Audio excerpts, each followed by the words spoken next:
দেখো আকাশ তারায় ভরা, দেখো যাওয়ার পথের পাশে ছোটে হাওয়া। Good morning.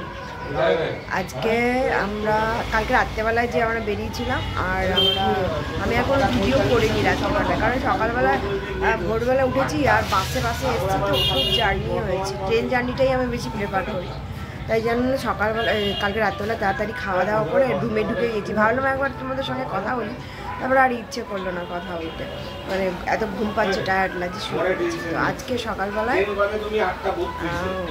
উঠলাম, উঠে চান টান করে ফ্রেশ হয়ে এই দেখো রেডি হয়ে গেছি। এবার একটা ছোট্ট দোকানে খেতে এসেছি, চপ আর মুড়ি। এখানে কচুরি মুচুরি পাওয়া যায়, কচুরি খাবো না, ওই চপ আর মুড়ি খাবো। খেয়ে এই যেটার জন্য এসেছি, কার্তিক পুজোর জন্য এসেছি, সেই কার্তিক ঠাকুর দেখতে বেরোবো। আমাদের সঙ্গে থাকো। চপটা ভাজছে, গরম গরম চপ তোমরা দেখাচ্ছি, দেখো বুঝতে পারছি দোকানটা। রাত 12টার পর, হ্যাঁ পুজোর রাত আছে, সে দালানের পুজো দেওয়ার কথা বলছে। চলো তোমাদের সব দেখাবো। শশা সকালবেলা ব্রেকফাস্ট। তেল হবে, তেল হবে না। এত চারিদিকে মাইকে গান চলছে যে আমার কপিরাইট চলে আসবে, তার জন্য আমি ভয়েসটা অফ করে দিলাম। আর এখানে গরম গরম চপ দিয়েছে, তার সঙ্গে একটুখানি কাঁচা ছোলা দিয়েছে। তেল চাইলাম, তেল দিতে পারলো না। আমি মাখতে পারছি না, এত গরম চপ। মাখবে না, হ্যাঁ কি উঠছে, আমার বর ভিডিও করতে জানেন না, বুঝলে তো, ওই জন্য বলে দিতে হচ্ছে। ভিডিও করার পর তো দেখা যাবে এটা উঠেছে ওটা উঠে, আরো আমাকে দেখা যাচ্ছে কিনা আমি জানি না। বন্ধ করে দেবো কেন? এই যে ও আর মাখায়নি, ও গোটাই খাচ্ছে। আমার আবার গোটা মুড়ি একটুখানি না, মানে কি বলবো, একটু নরম না হলে ভালো লাগে না খেতে, ভালো লাগে না। চা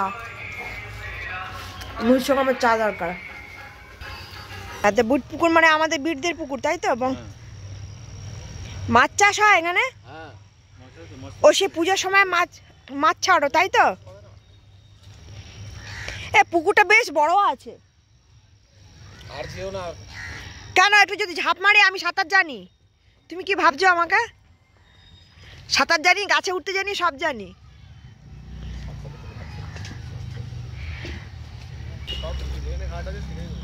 এই দেখো এখানে সব কাপড় কাচ্ছে পুকুরে, আর ওইখানে সব শুকাচ্ছে। ওই তার কাটাতে দেখতে পাচ্ছ, শুকাচ্ছে। আমার খুব সাঁতার কাটতে ইচ্ছা করছে যে, আমি বলছি পুকুরে চান করবো, আমাকে চান করতে দেবে না। কত বাধা বলো তো, নিজে সাঁতার জানে না, ওই জন্য আমাকে নামতে দেবে না। আর তুমি সাঁতার জানো? তুমি ঠিক মতো সাঁতার জানো না। তুমি কি অবস্থা দেখো আমার দেওরের, ও অটোতে বসেই খাচ্ছে। আমরা দোকানে খেয়েছি। গ্রামের রাস্তার ভিউ দেখো। আমরা এখন যাচ্ছি, কোথায় পড়ে আছে প্লাস্টিকের বোতল, ভাড়া দিয়েছে। ধান ঝাড়ছে না, ধান কাটছে। দেখো কি সুন্দর করে ধান কাটছে, দেখেছো? ধান কাটা মেশিন। এখন আর মানুষের হাতে ধান কাটে না, এইবার মেশিন দিয়ে ধান কাটে। সোনামুখী ভালো জায়গা, পজিশনটা ভালো। আর ওই যে জঙ্গলগুলো দেখা যাচ্ছে ওখানে, কি অনেক দূরে জঙ্গলগুলো দেখা যাচ্ছে, ওটা কি মানে, ওটা কি জঙ্গলই? জঙ্গলে যাওয়া যাবে না? হাতি বেরোয়, সেটা জানো? তো বেরোক না। হ্যাঁ হাতি নয়, একবার বেরিয়েছিল তো এই জঙ্গলটার থেকে।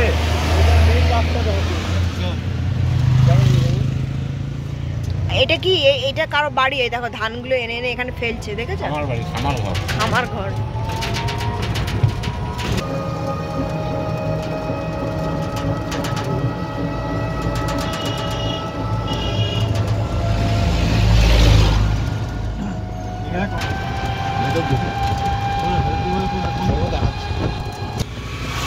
চাষি চাষ করে, দুর্গা মন্দিরকে হাত দেয়। কে বিক্রি করলো এটা? বিক্রি কোথায় হয়েছে? দখল হয়ে গেছে। দুর্গা মন্দিরে দান হয়েছে। ও দান হয়েছে। দেবোত্তর সম্পত্তি করে দেওয়া হয়েছে। কে দিল? বাবা দিয়েছে। আম গাছ ছিল একটা। শহরে মাঠ পাওয়া যায় না, এখানে কি বিশাল বড় মাঠ গো খেলার। আহা কি সুন্দর ফ্রেশ জায়গা। আমি এখানে ঘন্টার পর ঘন্টা, দিনের পর দিন থাকতে পারি, এত সুন্দর জায়গা। বসবাসের আদিবাসী পাড়া, সামনে আদিবাসী বাড়ি আছে। ওই আদিবাসীরাই থাকতে পারবে এখানে। একটা জনপ্রাণী এখানে নেই, এত ভালো লাগে আমার এই জায়গাগুলো। আর এই জায়গাগুলো আমার ভীষণ ভালো লাগে, একদম নিরিবিলি ফাঁকা জায়গা।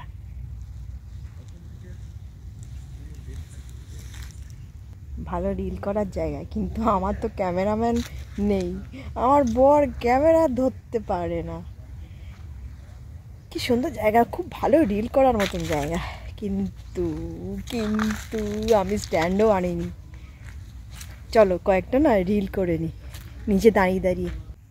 বরমশাইকে অনেক কষ্টে ক্যামেরা ধরিয়েছি, আর আমি বলে বলে দিচ্ছি তুমি এমনি এমনি করে ভিডিও করো, আমি হাঁটো করি।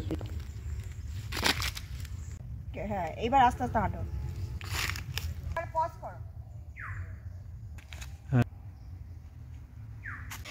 জঙ্গল ছেড়ে চললাম, অনেকগুলো রিলস করেছি, তোমরা পাবে সেগুলো। এখন যাচ্ছি আমাদের মন্দিরে নিত্য পুজো হবে, 10:30 থেকে শুরু হয়, এখন 10:30 বাজে। তো এখন আবার টোটোতে করে যাচ্ছি। এই যে জায়গাগুলো দেখছো, এই যে ধান চাষ, এইগুলো সব মানে আমাদেরই জমি আর কি, ধান চাষ হচ্ছে আর কি। এগুলো আমাদের সমস্ত নিজেদের জমির ধান চাষ কোনোদিনও দেখিনি, তাই সময় এগুলো আমাদেরই ছিল আর কি, সেইগুলো দেখতে বেরিয়েছি। এই যে মন্দিরটা দেখতে পাচ্ছ, এই মন্দিরটা আমাদেরই জায়গার উপরে তৈরি হয়েছে। এটা দান করা হয়েছে, দেবোত্তর সম্পত্তি হিসাবে দেওয়া হয়েছে এই মন্দিরটাকে। সামনে দেখো ইট ভাটা, এই যে ইট সব তৈরি করে করে রেখেছে এখানটা। এখানে অনেক সাপ থাকে এই ইট ভাটার ভিতরে, যে বড় বড় চিমনির মতন ওইখানে ইটগুলোকে পোড়ায়। এই দেখো এই একটা নদী, এটা দেখে মনে হচ্ছে একটা খাল, নদী বলে মনে হচ্ছে না। বলছে এই নদীটা নাকি দামোদর যদি দামোদরের সাথে যুক্ত। যখন দামোদরে জল ছাড়ে তখন এটাতে প্রচুর জল থাকে, কিন্তু এখন জানি মনে হচ্ছে গ্রাম ঘুরতে বেরিয়েছি। এখন হোটেলে বসে কি করব, তাই জন্য আমাদের জমিগুলো দেখে তারপরে এইখানেও নাকি আমাদের কি জমি আছে সেইগুলো দেখতে বেরিয়েছি আর কি। দেখো এখানে একটা মন্দির আছে, বড় মন্দির। সন্ধ্যেবেলা এলে এখানে খোল কীর্তন গান এখান থেকে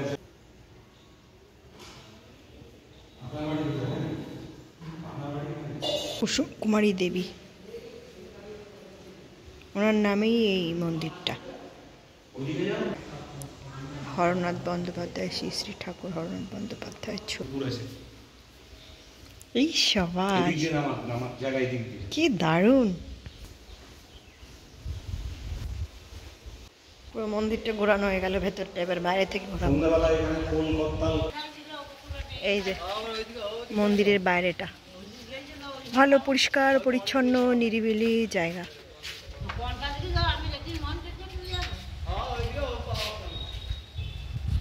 এইখানে মনে হয় সবাই গৃহীরা, মানে যারা মন্দিরের তত্ত্বাবধানে আছে তারা মনে হয় এখানে থাকে এই ঘরগুলোতে। এখানে বাবা শিবের একটা মূর্তি আছে। এটা ঠাকুরের পুকুর, ব্যবহার করা যাবে না। শান্ত নিরিবিলি পরিবেশ কে পছন্দ করে আমার মতো কমেন্ট করে জানিয়ে তো। আমার যেমন ভীষণ ভালো লাগে শান্ত নিরিবিলি পরিবেশ, পরিষ্কার হতে হবে। পারমিশন নিয়ে ঢুকলাম ভেতরে। ভেতরটা ওই সব আর কি, সবাই যারা গৃহী মানুষ তারাই মনে হয় থাকে, কিংবা হয়তো স্পেশাল জিজ্ঞেস করা হয়নি, জিজ্ঞেস করতে হবে। সুন্দর জায়গা। কানেকশন আর কিভাবে তলা দিয়ে কানেকশন? ব্রিটিশ আমলের সময় তৈরি এই পুকুর, তাই হয়তো সে তলা দিয়ে তো একটা জলের সঙ্গে একটা জলের টাচ থাকেই, তাই না? কি করে আছে আমিও তো বিশ্বাস করি। মানুষের কত রকমের মিথ আছে, অবশ্য মিথগুলো হয়তো এখানে তোমার এদের একটা দিন আছে, উৎসব, যখন পুজো টুজো হয় না, হ্যাঁ সেটাই, সেইখানে এখানে বাইরে থেকে লোক আসে, তখন এইগুলোতে থাকে লোক আর হ্যাঁ। খায়। হ্যাঁ নেমেছি। এই যে এইটা হচ্ছে আমাদের বিট বংশের হচ্ছে মন্দির, দুর্গা মন্দির। এটা সামনে টোটো দাঁড়িয়ে আছে, এই টোটোটা আমরা এসেছি, আর এখানে মোটরসাইকেল দাঁড়িয়েছে, ওই জন্য এটা সমেত আমাকে তুলতে হচ্ছে। যাই হোক, এই হচ্ছে মন্দিরের গেট। বামুন ঠাকুর মন্দিরের চাবি নিয়ে চলে গেছে, ওই জন্য ঢুকতে পারলাম না, সে বিকেল 5:30টায় ঢুকতে হবে। এই যে দেখো মন্দিরের ভেতরটা, বিকেলবেলা তোমাদের দেখাবো। মন্দিরটা বড় মন্দির। রাত্রে আবার কার্তিক ঠাকুর দেখতে বেরিয়েছিলাম, কারণ রাত্রিবেলা ছাড়া কার্তিক ঠাকুর, সেদিনই ছিল কার্তিক পুজো, তো সন্ধেবেলাতেই এটার ওপেনিং হয়েছে। এটি সবথেকে সোনামুখী সবথেকে বড় কার্তিক, এটা সোনামুখীর অলিতে অলিতে কার্তিক পুজো হয়, তো এইটা হচ্ছে সবথেকে বড় কার্তিক। এটা হচ্ছে আর একটা কার্তিক, ঠিক তার মানে 5-6 পা এগিয়ে এই কার্তিক ঠাকুরটা উঠেছে, দুটোই বড় কার্তিক। চলো আমাদের এবারে ঠাকুর মন্দিরটা দেখিয়ে দিই তোমাদেরকে।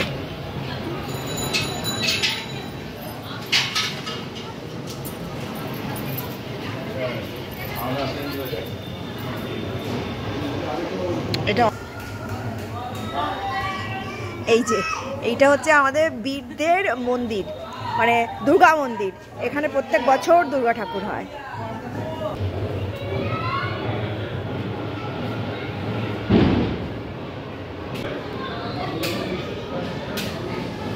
মায়ের মুখটা দেখা যাবে না? দেখা যাবে? ও আমাদের প্রতিষ্ঠিত কাঠামোটা রয়েছে, তাই তো? কাঠামোটা আছে, আচ্ছা। ও লেখাও আছে বীরদের পুজো। আগে আমি যখন দেখেছিলাম তখন অনেক পরিবর্তন, 40 বছর তখন তো এরকম মোটা মোটা থাম্বা ছিল এগুলো, আমি তো রিকর্ডিং করি। অনেক পরিবর্তন, খুব সুন্দর হয়েছে পুরোটাই, পুরো মন্দিরটাই না। আমি আসিনি কোনোদিন, এই প্রথম আসছে। এখানে পুজোর সময় খাওয়া দাওয়া হয়। এই মন্দিরটা আমি আরও এখান থেকে দেখিয়ে দিচ্ছি, দাঁড়াও। মন্দিরটা সুন্দর, আগে এরকম ছিল না মন্দিরটা, আগে একটু অন্যরকম ছিল, মানে এত সুন্দর করে তৈরি করা ছিল না, পরে সুন্দর করে তৈরি করা হয়েছে আর কি মন্দিরটা। আর ভেতরেরটা তো নারায়ণের মন্দির। ওটা গেছিলে কই? একটু দূরে যেতে হবে। এইখানে আছে আমাদের সমস্ত বীরদের, মানে বীরদের আত্মীয় স্বজন হচ্ছে, এখন ইনসাফিসিয়েন্ট আলো যেন কালো আসছে। এটা হচ্ছে কি তুলো? আচ্ছা, আমি অন্ধকারে ভিডিওটা করলাম। দিনের বেলা এলে ওই দিকগুলো সব দেওয়া হতো, এই সাইডে আছে। দুটো বড় বড় ঠাকুর দেখালাম, প্রথমে একটা বড় ঠাকুর দেখিয়েছি, আর এইটা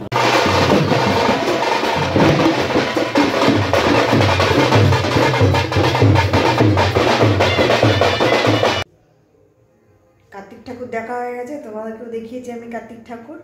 তো কার্তিক ঠাকুর দেখে, অনেকগুলো কার্তিক ঠাকুর দেখেছি।